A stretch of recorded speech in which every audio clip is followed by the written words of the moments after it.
Thank you, Mr. Chairman. Speaker Pelosi's government price control scheme takes yet another massive step toward government-run health care.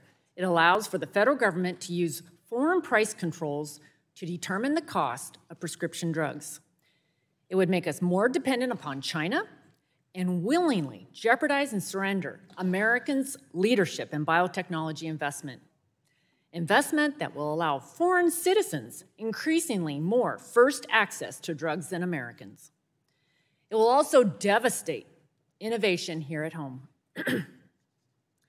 Perhaps worst of all, it also devalues the lives of people with disabilities and chronic illnesses through the importation of the Quality Adjusted Life Years, or QALYs.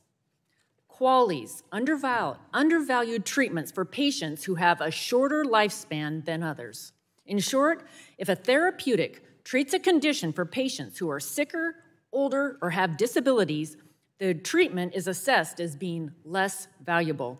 In countries with QALYs, the most vulnerable get pushed to the back of the line for treatment. People like those with cystic fibrosis, ALS, and people like my son with Down syndrome. The government says that their lives are not as valuable. They're not equal. I want to begin by doing something that hasn't happened often in a markup. I want to agree with the Democratic National Committee and the Biden administration.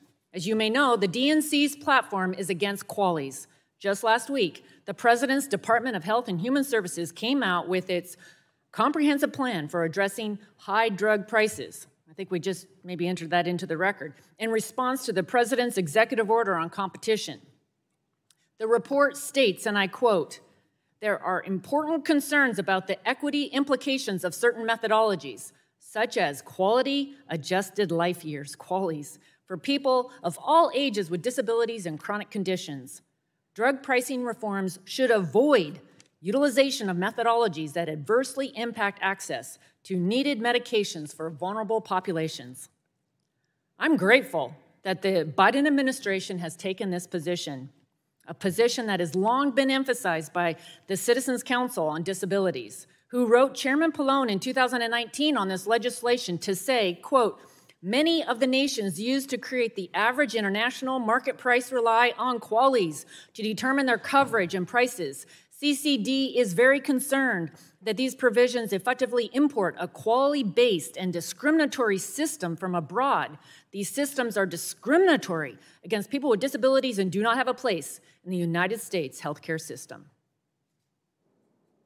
Just this past April, Chairman Pallone got a letter from the National Council on Disability, and I'd like to enter it into the record. I have it here somewhere. I'll give it to you. You can give it to me later. I'll put it in.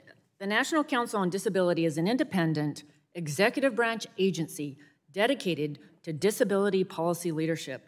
They write, quote, "I write on behalf of the National Council on Disability as your federal disability policy advisor to urge policymakers not to rely on foreign drug prices set in reliance on the quality adjusted life year, QALY.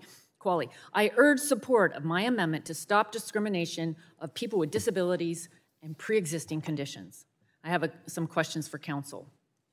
Council, can you affirm that on page 6 of the AINS, Australia is an applicable country, used to determine the average international market price to be used by the Health and Human Services Secretary to set prices for U.S. drug prices?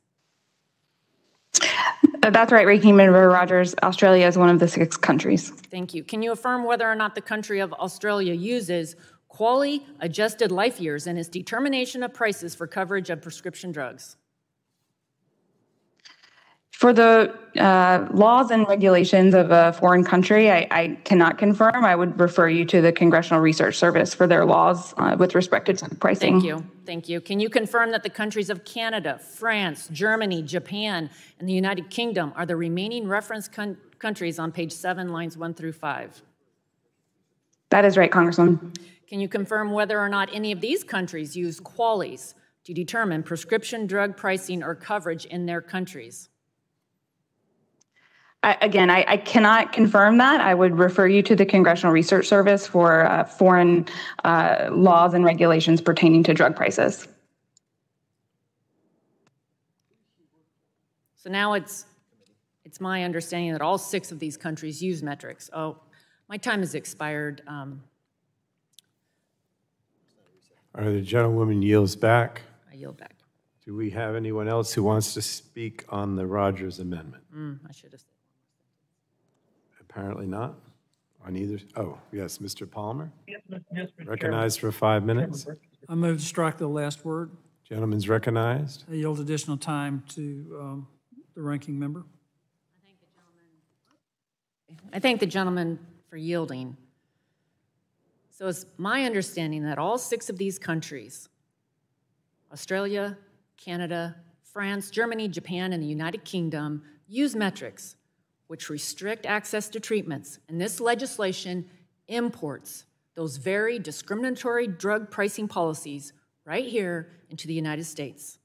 It's remarkable to me that despite the consistent opposition from patient advocates, promises from the Democrats' own political arm, and the Biden administration's recent study on this issue, that my colleagues on this committee continue to pursue a policy that Speaker Pelosi